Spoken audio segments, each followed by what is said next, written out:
हमारे चैनल पर आप सबको खुशामदीद। अगर आपने अभी तक हमारे चैनल को सब्सक्राइब नहीं किया तो जल्दी से कर लीजिए और बेल आइकन बटन को भी प्रेस कर दीजिए ताकि हमारी तमाम नई आने वाली वीडियोस को आप टाइमली देख लें। मैं इस बात को तस्लीम करती थी कि जो काम मैं कर रही हूँ वो गलत है, लेकिन इस काम पर लगाने वाला कोई और नहीं बल्कि मेरा खुद का ही शौहर था। अब मुझे इस गलत काम की लत लग चुकी थी। इस वजह से मैं इस गुनाह में डूबती ही जा रही थी। मुझे इस गुनाह से निकलना था। मेरे दिल में बाज़ औक़ात ये ख्याल आता था, लेकिन अपने नफ्स के हाथों मजबूर होकर मैं एक बार फिर गलत राह पर गामज़न होती जाती थी।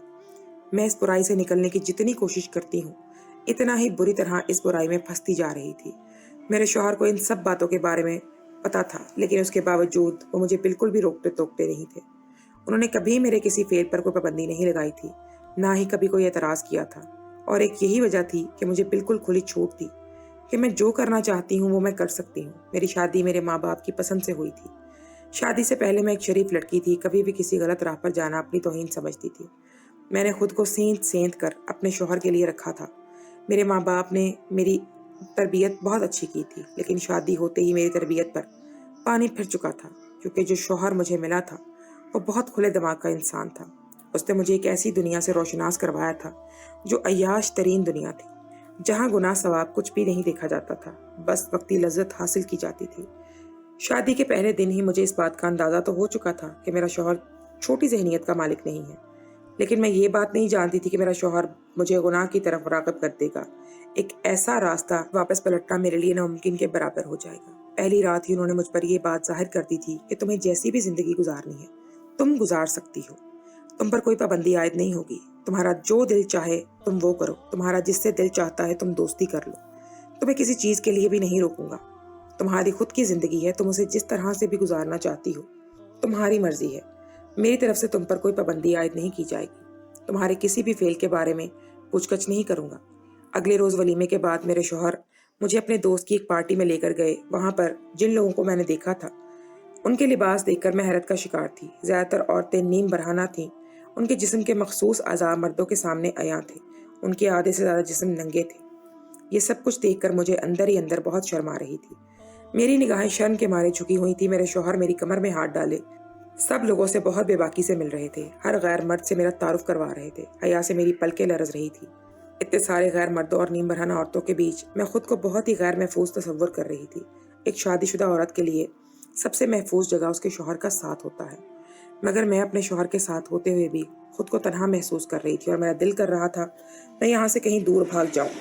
ये सब कुछ मेरे लिए बहुत हैरान कुन था। मैंने कभी अपने शौहर को देखती तो कभी इन औरतों को, जो ये काम करते हुए बिल्कुल भी शर्मा नहीं रही थी। मेरे शौहर मुझे एक जगह लेकर बैठ चुके थे। उनके हाथ में एक मशरूब था।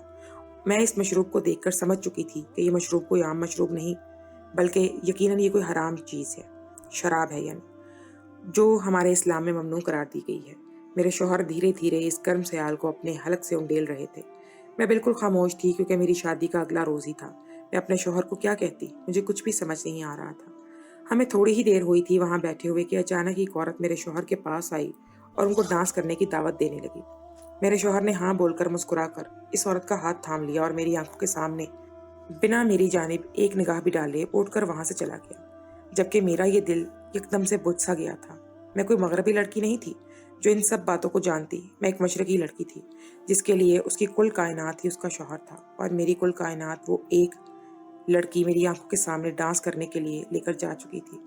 मेरा दिल टूट गया था। मेरी आंखों में नमकीन पानी जमा होना शुरू हो चुका था।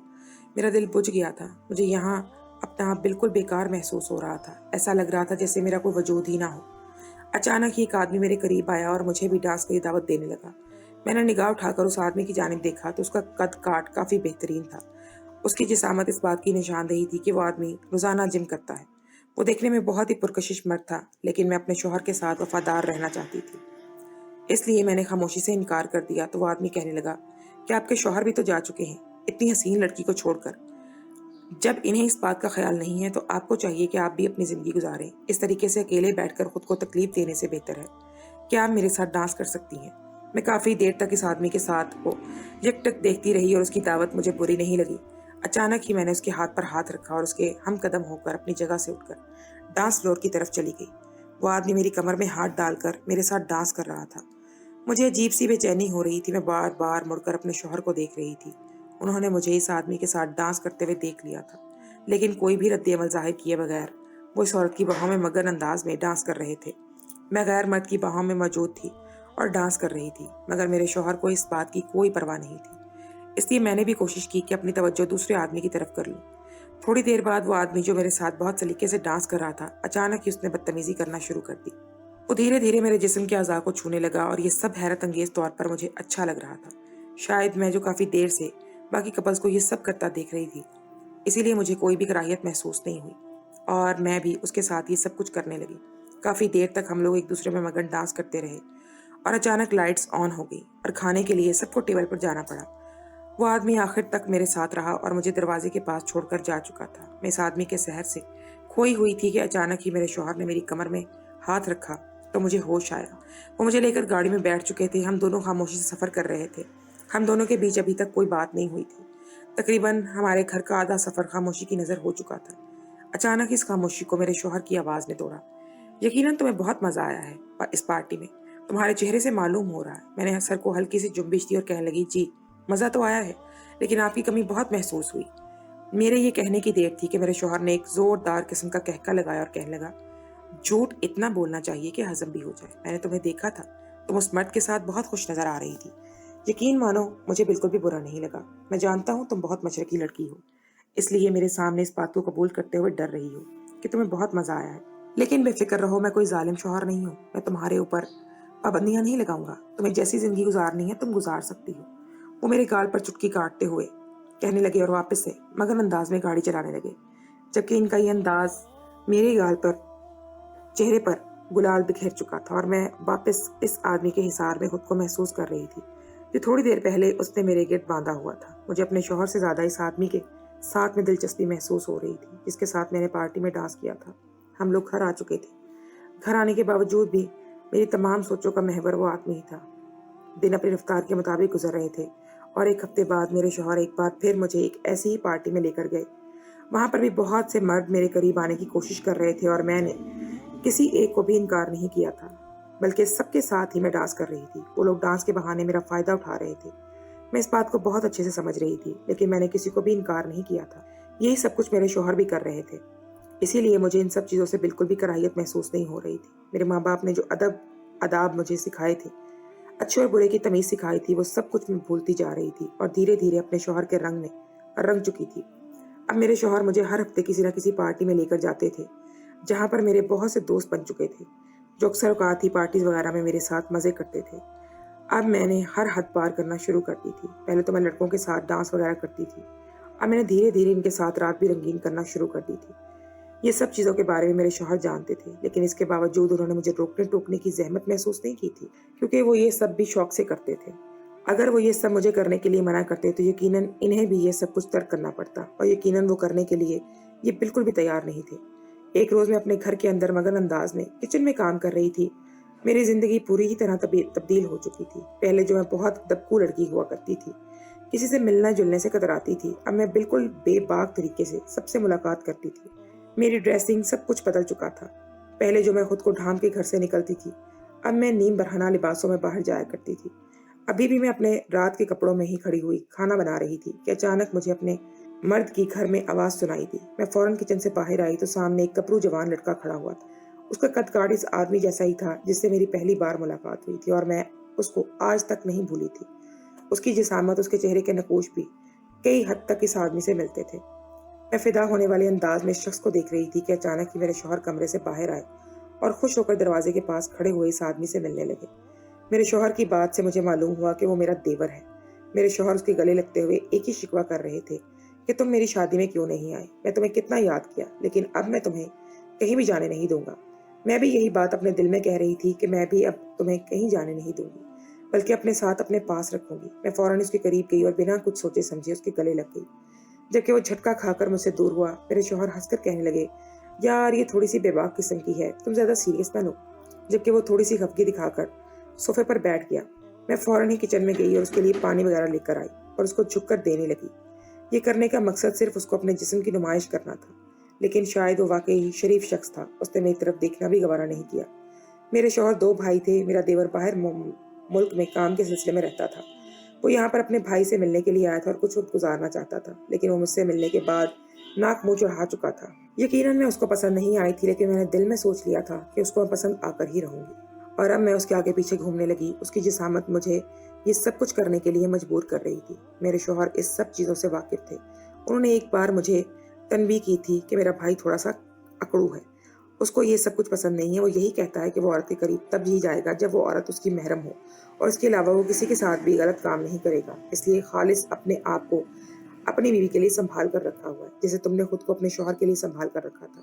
जबकि मैं अपने देवर से ये मंतक सुनकर कहका लगाकर हंसी थी और अपने शौहर को चैलेंजिंग अंदाज में कहा था कि तुम देख लेना, तुम्हारे भाई को मैं खुद का गर्विदा बनाकर ही दम लूंगी, वो मेरा बनकर ही रह जाएगा।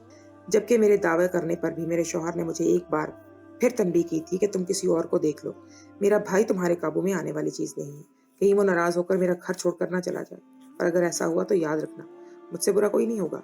वो पहली बार मेरे साथ तल्ख हुए थे, लेकिन मैंने उसकी तल्खी को किसी खाते में नहीं लिया था। वक्त गुजरता जा रहा था और मैं बहाने बहाने से अपने देवर के करीब होने की कोशिश कर रही थी। मेरा देवर मुझसे बहुत बुरे तरीके से परेशान था, मैं इस बात से वाकिफ थी, लेकिन मैं क्या करती। मैं खुद को उसके करीब जाने से रोक ही नहीं पाती थी। काफ़ी बार उसने मुझे जलील करके खुद से दूर किया था। मुझे महसूस होता था कि वो मेरी बहुत तजलील करता है, लेकिन मैं दिल के हाथों मजबूर होकर मुसलसल खुद की तजलील उसके हाथों से करवाती जा रही थी। एक रोज़ मैं घर में बैठी एक सीरीज़ देख रही थी कि अचानक ही हमारे घर का दरवाज़ा बजा। कोई फ़कीर हमारे घर पर मांगने के लिए आया था। मैं अपनी जगह से उठी और कुछ पैसे लेकर उसको देने की घर से दरवाज़ा खोला, लेकिन उस शख्स ने मुझे देखते ही जो बात कही वो मेरे रोंगटे खड़े कर गई। मेरे ख्वाबो ख्याल में भी नहीं था कि मेरे एक दरवाज़ा खोलने पर वो शख्स मुझे ऐसी बात बोलेगा। पर मैं हैरान हो तो इस बात पर थी कि उसको तो इस बातों के बारे में कैसे मालूम। यकीनन मेरे दिमाग में एक ही ख्याल आया था, ये करने वाला कोई और नहीं बल्कि मेरा देवर ही हो सकता है, क्योंकि एक वही मुझसे चिढ़ खाता था। उसके अलावा तो मेरा शौहर मुझ पर जान छिड़कता था। मैं जानती थी कि मैंने बहुत गलत काम कर लिए थे, लेकिन मेरा एक मेयार था, और वो शख्स जो मुझे कह रहा था वो मुझे हैरान कर गया था। वो एक फ़कीर होकर मुझे ऐसे बोल सकता था। मैंने बेसाख्ता गुस्से के आलम में दरवाज़ा इस फ़कीर के मुंह पर बंद कर दिया और कमरे के अंदर आकर बैठ गई थी। मेरे दिमाग में अभी तक उस फ़कीर की ही बात चल रही थी। मुझे उसका बोलना बहुत बुरा लगा था। यही सब सोचते सोचते दिन अपनी रफ्तार के मुताबिक गुजर चुका था, लेकिन मेरा मूड बहुत ज़्यादा ख़राब था। रात को जब मैं सोई तो मैंने अपने शौहर की जानिब देखना भी गवारा नहीं किया था। रात के खाने पर मैंने अपने देवर की जानिब भी नहीं देखा था। मेरे दिमाग में सिर्फ उस फ़कीर की ही बातें गर्दिश कर रही थी। मैं अपने बिस्तर पर लेट चुकी थी, लेकिन नींद आंखों से कोसों दूर थी। मेरे शौहर मेरे करीब आने की कोशिश कर रहे थे, लेकिन उसके बावजूद भी मैंने अपने शौहर को कुछ भी करने नहीं दिया था, बल्कि करवट बदल कर सो गई थी। अचानक ही रात के आखिरी पहर मेरी आंख खुली तो मैं हड़बड़ा कर उठी। मेरा पूरा जिस्म पसीनों से शराबूर हो चुका था। मेरा सांस उखड़ा हुआ था। मुझे ऐसा महसूस होता था जैसे मेरा दम निकल जाएगा। मैंने बहुत ही बुरा ख्वाब देखा था। मेरे ऐसे उठने की वजह से मेरे शौहर भी घबरा कर उठे थे और मेरी हालत को देखते हुए कहने लगे, सब ठीक है कुलसूम? तुम इतनी ज़्यादा परेशान क्यों नजर आ रही हो? कुछ हुआ है क्या? जबकि मैं बेसाख्ता रोती हुई उनके सीने से लग गई थी। मेरे इस समझ से वो खुद हवास बाख्ता हो गए थे, लेकिन जल्द ही खुद को संभाल कर मेरे सर पर धीरे धीरे हाथ चलाते हुए कहने लगे, बताओ क्या हुआ है? तुमने यकीनन कोई डरावना ख्वाब देख लिया है, जब भी तुम्हारी हालत ऐसी हो रही है। जबकि मैं बिना कुछ बोले उनकी बाहों में सो चुकी थी। मेरे शौहर ने मुझे सोते हुए जब देखा तो खामोशी से लिटा दिया और खुद भी बराबर में लेटकर सो गए। मेरी आंख सुबह सवेरे ही खुल चुकी थी। मैं अपने कमरे से नहा धोकर किचन में आई और नाश्ता वगैरह तैयार करने लगी। मैंने नाश्ते की टेबल पर भी किसी से कोई बात नहीं की थी। मेरा देवर मुझे देख रहा था। उसकी आंखों में तपिश मुझे अपने जिस्म पर महसूस हो रही थी, लेकिन मैंने कोई रद्द-ए-अमल ज़ाहिर नहीं किया था। मेरे देवर और मेरे शौहर नाश्ता करके जा चुके थे। दिन भर मेरे दिमाग में उस फ़कीर की ही बातें गर्दिश कर रही थी। इस दिन मेरे दरवाज़ा खोलते ही उस फ़कीर ने जो पहली बात कही थी वो मेरे असाब झंझोड़ने के लिए काफ़ी थी। इस वक्त फ़कीर का कहना था, तू जहन्नम में जाएगी, तू जहन्नमी औरत है, तू जहन्नम के लिए बनी है, तुझ जैसी औरतें किसी एक की नहीं होती, तुझे अल्लाह ताला जहन्नम की आग में झुलसा देंगे, तो बहुत जल्द मरने वाली है। जबकि इस फ़कीर के मुंह से अपने लिए ऐसी बातें सुनकर मेरे रोंगटे खड़े हो गए थे। मैं जानती थी मैंने बहुत गलत काम किए हैं, मैं इसी लायक थी, मुझे ऐसी ही बातें सुनने को मिली, लेकिन इस फ़कीर के मुंह से ऐसी बात सुनकर मुझे बिल्कुल भी अच्छा नहीं लगा था। मैंने बेसाख्ता दरवाज़ा उस फ़कीर के मुंह पर बंद कर दिया। मैं समझी थी कि ये थोड़ी देर का ही असर है, मैं कुछ ही मिनट बाद ठीक हो जाऊंगी। लेकिन पूरी रात गुजर चुकी थी, पूरा दिन गुजर गया था, लेकिन मैं इस कैफियत से बाहर नहीं निकल रही थी। रात को भी मैंने ऐसा ही ख्वाब देखा था कि मैं पुलिस रात पर खड़ी, और मैं जब पुल से पार होने लगी हूँ तो मेरा पाँव फिसल गया और मैं नीचे जहन्नुम में चली गई। ये मंजर देखकर मेरी चीख निकल गई और मैं हड़बड़ा कर उठी। पूरा दिन मेरी हालत बहुत गैर रही थी। मैं जानती थी कि मेरा अंजाम बुरा होगा, लेकिन किसी के मुंह से ऐसी बात सुनकर मुझे बहुत ही अजीब सा महसूस हो रहा था। मैं दोपहर के वक्त ऐसे ही परेशान हाल बैठी हुई थी कि अचानक ही हमारा दरवाज़ा किसी ने ज़ोरों से पीटा। मैं हड़बड़ाकर अपनी जगह से उठी और दरवाजे की जानिब बढ़ी। दरवाजे के करीब पहुंचकर मैंने बुलंद आवाज़ में पूछा, कौन है? सामने से उस फकीर की आवाज़ आई थी, और दरवाज़ा खोलो बेटा, कुछ खाने को दे दो। जबकि उस फकीर की आवाज़ सुनते ही मैंने बेसाख्ता दरवाज़ा खोला था। सामने कल वाला ही फकीर खड़ा था। मैंने उस बाबा को घर के अंदर ले आई और घर की दहलीज पर बिठाकर खाने के लिए रोटी और सालन दे दिया। उस बाबा ने खामोशी से खाना वगैरह खाया और अपनी जगह से खड़ा हो गया। मैं कुछ पूछना चाहती थी, वो मैं पूछ नहीं पा रही थी। वो जाने ही लगे, लेकिन मैंने उनको किसी भी तरह रोकना था। मैं काफ़ी इज़्तिराबी कैफियत का शिकार थी। मैं उन्हें रोकना चाहती थी, लेकिन मेरे हलक से आवाज़ नहीं निकल रही थी। वो दरवाजे तक भी पहुंचे कि यकदम ही वो पलटे और फिर कहने लगे, अगर तू तौबा कर लेगी तो तेरे गुनाह धुल जाएंगे। अगर तू ये समझती है कि तेरे घर के किसी अफराद ने मुझे तेरे बारे में कुछ बताया तो ये तेरी भूल है। मुझे अल्लाह ने तेरी तरबियत के लिए भेजा है। तू एक अच्छी औरत है। तो अगर गलत काम करेगी तो याद रख, तू जहन्नम में जाएगी। बुरे कामों का नतीजा सिर्फ और सिर्फ जहन्नुम है। अगर आज तू अपने नफ्स पर काबू पा लेती है तो इसके लिए अल्लाह के यहाँ बेशुमार इनामात हैं, और गुमराहों के लिए जहन्नुम के दरवाजे खुले हुए हैं, और तुझे वहां से निकालने वाला कोई नहीं होगा। अगर तू चाहती है कि तू जहन्नुम ना जाए और जन्नत तेरी हो जाए तो मेरी बात मान और ये गलत काम छोड़ दे। तौबा कर ले और अल्लाह की राह पर गामजन हो जा। वो फकीर ये बोलकर वहां से जा चुका था, जबकि मैं जल्जलों की जद में आ चुकी थी। मुझे समझ नहीं आ रहा था कि ये आदमी मेरे ख्याल तक कैसे पहुंच गया। वो कौन है? मैं इसके पीछे भागी, लेकिन मैंने घर से कदम बाहर ही निकाला था कि वो आदमी न जाने कहाँ गायब हो चुका था। न जाने वो कौन था। मैं कुछ समझ नहीं पा रही थी। मेरे दिल की हालत बहुत मुंतशिर थी। मेरा हाल बहुत ख़राब हो चुका था। रात को मेरे शौहर आए तो वो मुझे एक पार्टी में चलने के लिए बोल रहे थे, लेकिन मेरे पास कोई जवाब ही नहीं था। मैं बिना कुछ बोले खामोशी से बिस्तर पर आकर लेटकर सो चुकी थी, जबकि मेरे शौहर कंधे उचकाकर वहां से जा चुके थे। शौहर के जाते ही मैं अपनी जगह से उठी और बाथरूम में बंद हो गई। मेरी आंखों से आज हज़ारों के तार आंसू निकल रहे थे। मुझे अपने आप जमीन में गड़ता हुआ महसूस हो रहा था। इस फकीर का कहना था जो वो बिल्कुल ठीक था। अगर मैं जहन्नुम की आग में चली गई तो वहां से बचाने वाला कौन होगा? मेरा खौफ के मारे दिल बंद होने के करीब आ गया था। मैंने फौरन ही गुस्ल किया और बाहर आकर 2 रकत नफल अदा की और अल्लाह से रो रो कर तौबा करने लगी।